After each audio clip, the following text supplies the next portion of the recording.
우리 부동산 거래할 때 이 처분 권한을 이렇게 속이는 그런 사례들에 대해서 좀 연구를 좀 해보겠습니다. 자, 처분 권한을 속인다에 약간 그 추상적인 이야기가 되는데, 결국은 이 부동산 거래를 할 때는 이 권한 있는 사람과 그 거래를 하셔야 돼요. 그런데 그 부동산 그 처분 권한을 가졌다라고 이렇게 나오는 사람들이 그 속이고 나오는 경우가 간혹 있습니다. 자, 그런 속이고 나오는 그 방법은 크게 나누어 보자면 그 밖에도 여러 가지가 있습니다만, 크게 나누어 보자면 한 두 가지 정도가 될 수 있습니다. 하나는 내가 소유자나 어떤 권리자는 아니지만 그런 사람으로부터 대리권을 내가 위임받았다라고 해서 거짓말을 하는 경우가 있죠. 그러니까 대리권이 실제로 없는데도 불구하고 대리권이 있는 것처럼 거짓말을 하는 경우가 있습니다. 그리고 다른 한 가지는 대리권 차원이 아니라 아예 내가 소유자다 라고 하는 것처럼 자기가 마치 어떤 처분 권한을 가진 본인인 것처럼 이렇게 속이는 경우가 있겠죠. 가장 대표적으로 생각할 수 있는 부분이 신분증을 위조해서, 주민등록증을 위조해서 그 사람을 소유자 행세를 하는 그런 경우가 가장 대표적인 경우입니다. 그래서 오늘 강의는 이제 두 가지, 결국 대리권을 속이는 사례와 그다음에 그 본인임을 사칭하는 경우, 이 두 가지로 나눠서 살펴보고요. 또 이런 두 가지 사례를 매매와 임대차 이 경우로 각각 이렇게 나누어서 살펴보는 시간을 좀 가져보겠습니다. 물론 매매 임대차뿐 아니라 이 대리권이나 본인 사칭의 경우는 이 매매 임대차뿐 아니라 여러 가지 다른 분양이라든지 또는 담보라든지 이런 여러 가지 경우가 있을 수 있겠습니다만, 가장 우리가 부동산 거래에서 많이 생기는 그 유형이 매매나 임대차이기 때문에 대부분 여기에 어떤 사례가 집중이 되어 있습니다. 먼저 처음은 이 대리권을 사칭한 그 사례들을 한번 살펴보겠는데요. 우선 제가 쓴 칼럼입니다. 이 칼럼을 중심으로 해서 이 대리권과 관련해서 어떤 부분들이 지금 그 실무상 문제가 되고 있는지 한번 간단하게 살펴보겠습니다. 우리 부동산을 거래하실 때 가장 안전한 방법은 본인과 만나서 계약하는 방법이 가장 안전하겠죠. 그래서 그 소유자가 처분 권한자가 개인이라면 그 개인, 그 다음에 상대방이 법인이라면 그 법인의 대표자가 이 본인이라고 할 수가 있습니다. 그런데 어떤 여러 가지 사정 때문에 본인이 나올 수 없는 그런 경우가 참 많지 않습니까? 이 개인 간의 거래를 생각할 때 생각해 보더라도 그 남편 배우자의 소유인데 그 처가 나와서 대리인으로 나와서 계약을 하는 경우, 이런 경우가 가장 대표적이죠. 그래서 이런 그 대리인이 나와서 계약을 하는 경우가 참 많은데요. 이 대리권 확인이 굉장히 소홀합니다. 우리 실무상.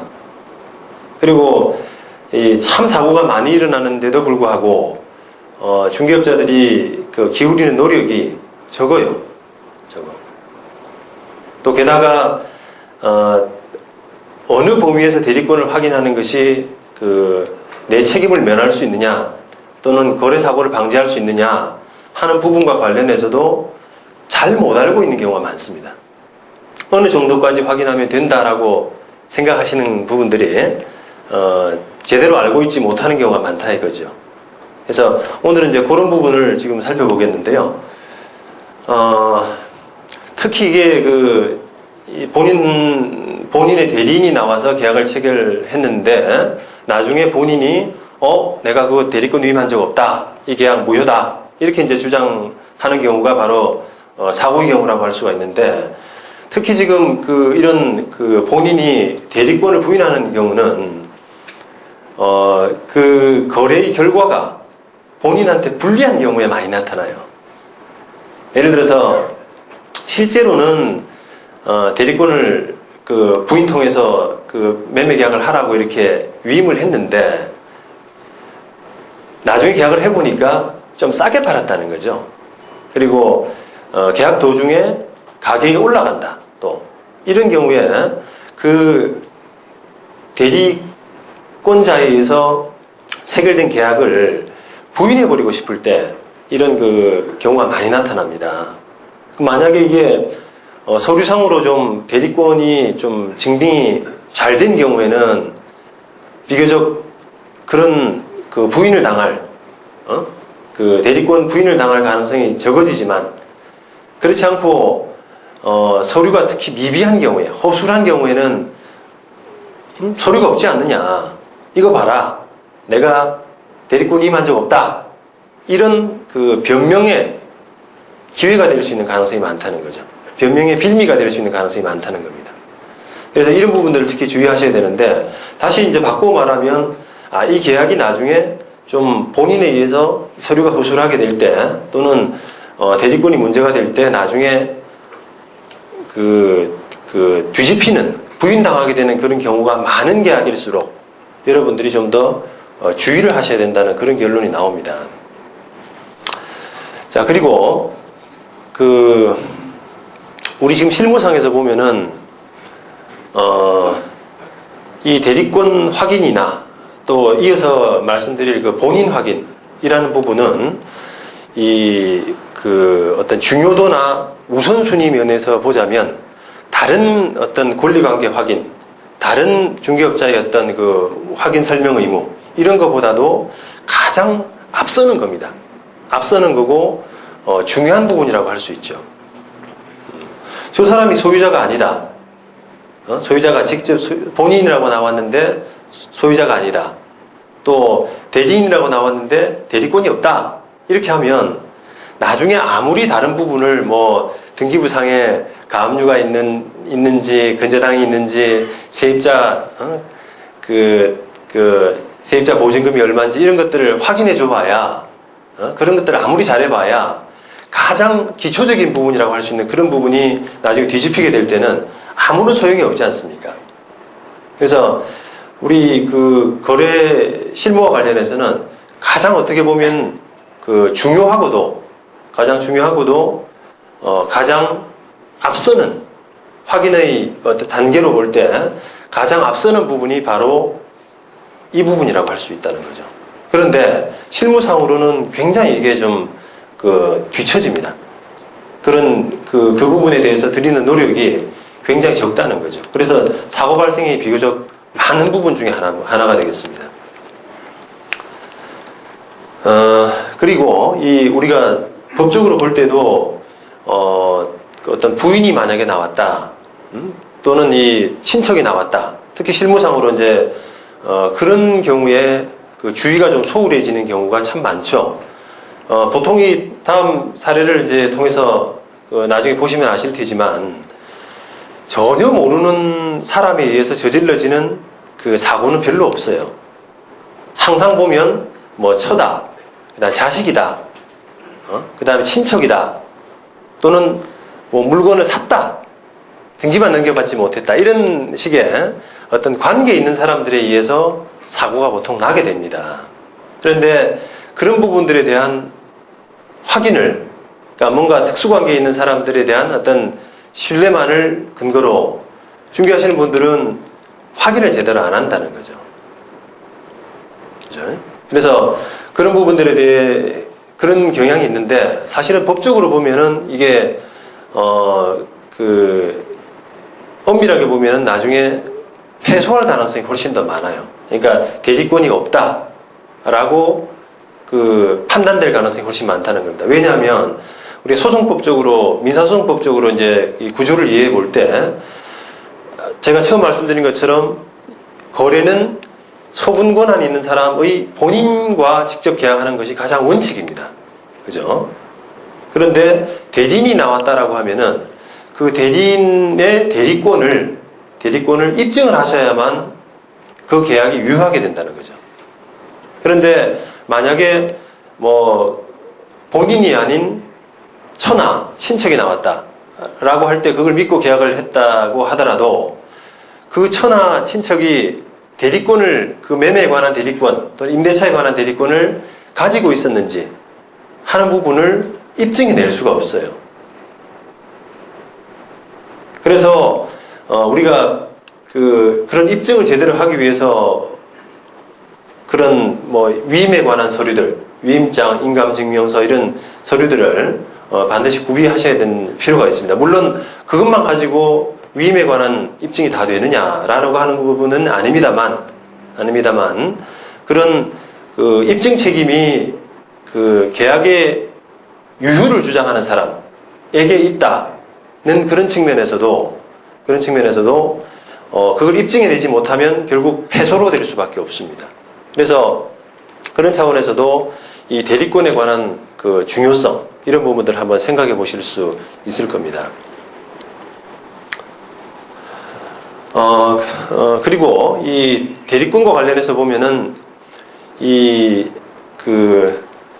대리권을 우리가 확인하는 방법도 저 사람이 대리인인데 이 사고를 방지하기 위해서 대리권을 확인해야 된다는 부분은 다 필요성을 공감을 하시거든요. 그런데 또 심지어 이제 어느 정도는 비록 친인척이나 배우자가 나왔다고 하더라도 그런 그 위임관계 서류를 받아둬야 된다라고 하는 부분에 대해서는 많이 공감들을 하고 계십니다. 그런데 문제는 이런 그 대리권을 확인해야 된다라고 하는 어떤 그 마인드, 대리권을 확인할 때 어떤 서류를 받아둬야 되냐 하는 그런 마인드가 굉장히 기계적이라는 겁니다.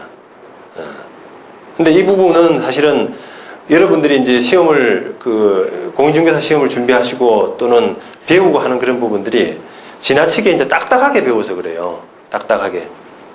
결국은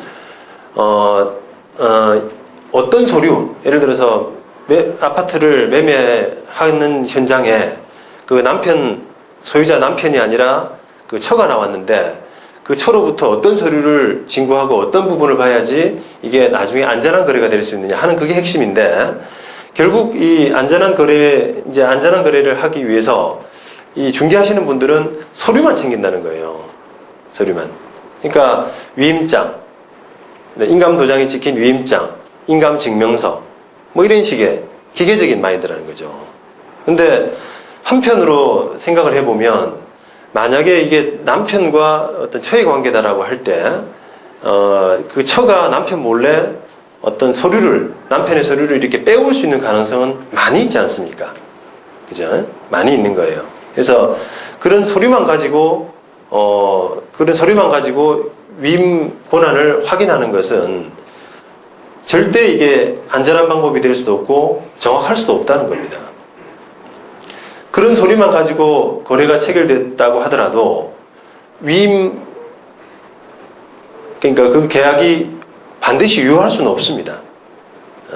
그러니까 계약이 유효하기 위해서는 대리권이 있거나 또는 민사상의 어떤 표현 대리가 성립되는 그런 논리가 되어야 되는데 그런 서류 가지고는 지금 생각하시는 서류 가지고는 반드시 거래가 유효해진다라고 이렇게 단정할 수가 없다는 거죠. 그런데도 불구하고 이런저런 서류 챙기면 거래 안전하다. 나는 책임 면한다. 이렇게 생각하시는 경향들이 많다는 겁니다. 그래서 오늘 그 소개시켜드릴 여러 가지 이제 판례들도 판례들을 통해서도 여러분들이 그런 생각들이 잘못됐다라는 부분을 조금 느끼실 수 있으실 겁니다. 앞서 말씀드린 것처럼 위임장에 본인의 인감 도장이 날인됐다라고 하면은 그걸 그대로 믿는다든지 하는 경향이 있는데 어떤 경우에는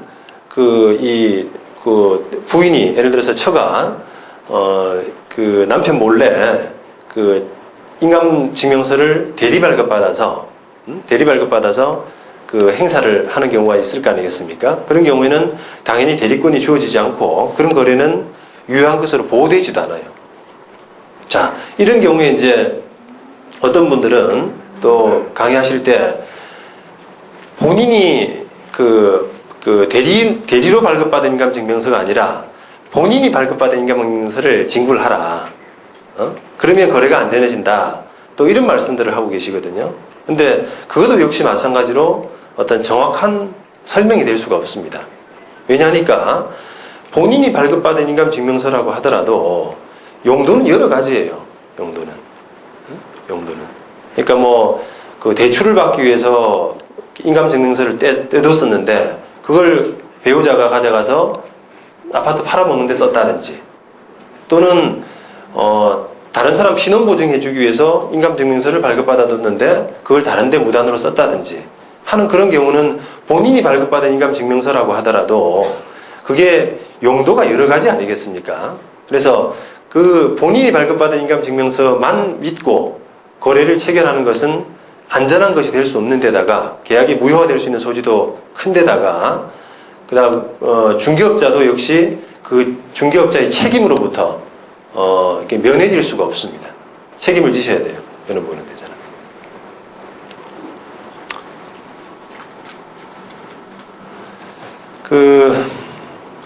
그래서 결국은 우리가 대리권과 관련해서는 항상 이 경계를 하셔야 됩니다. 대리인으로 나온 사람이 정말 이게 그 대리권을 가지고 나왔는지 하는 부분을 단순히 가지고 나온 서류에만 의존해서는 절대 안 된다는 거예요. 절대. 그래서 제가 제 경험상으로는 가장 안전한 방법은 본인하고 만나는 방법이에요. 가장 확실하게 하는 방법은 그거밖에 없다고 봅니다. 지금 여러 가지 앞으로 이제 사례가 나오겠지만 본인이 나오지 않은 자리에서 본인을 확인하기 위해서 참 이렇게 그 수고하는 중개업자들이 나름대로 애를 쓰는 사례들이 많이 나와요. 뭐 예를 들어서 본인하고 본인이 의사 확인을 해야겠다라고 하면서 본인하고 전화 연결을 시켜줬는데 전화를 통화했는데 그게 본인이 아닌 사람이었다. 서로 짜고 이미 그 다른 사람하고 이게 입이 맞춰진 거죠.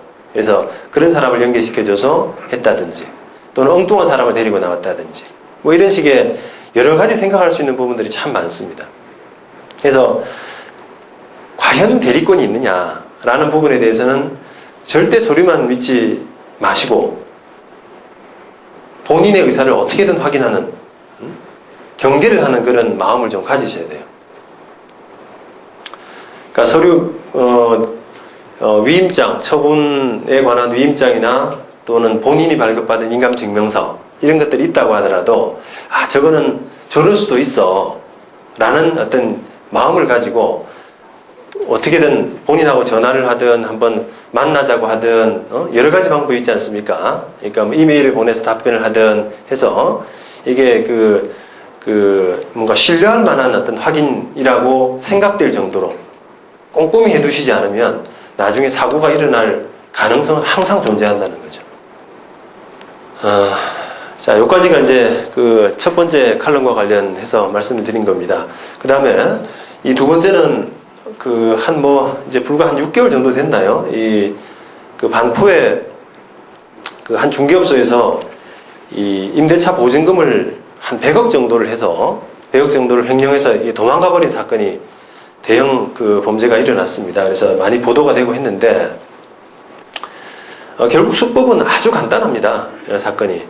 그러니까 그 일대 중개업소 일대에 그 건물 가진 사람으로부터 그 임대차를 이제 위임받아서 계약을 체결해 줬는데 주인들이 지금 이제 월세를 받고 싶어 하는 경향이 있기 때문에 그걸 실제로는 그 세입자들한테 전세 계약을 하고 했음에도 불구하고 그걸 그 월세 계약으로 이렇게 서류를 조작해 버린 거죠. 예를 들어서 보증금 1억인 계약인데 월세 1000에 보증금 1000에 월세 100 이런 식으로 계약을 하고 1000만 원만 주인한테는 건네주는 겁니다. 그럼 중간에 9천만 원을 이제 이렇게 중개업자가 횡령을 하게 되는 거죠. 그래서 그게 이제 장기간에 누적이 되고 그 건물주가 아주 많다 보니까 이렇게 어마어마한 그 금액이 돼버렸는데요. 자, 이런 경우를 통해서도 사실은 위임 권한을 이제 좀 꼼꼼히 확인해야 된다라는 부분을 좀 느끼실 수 있을 겁니다.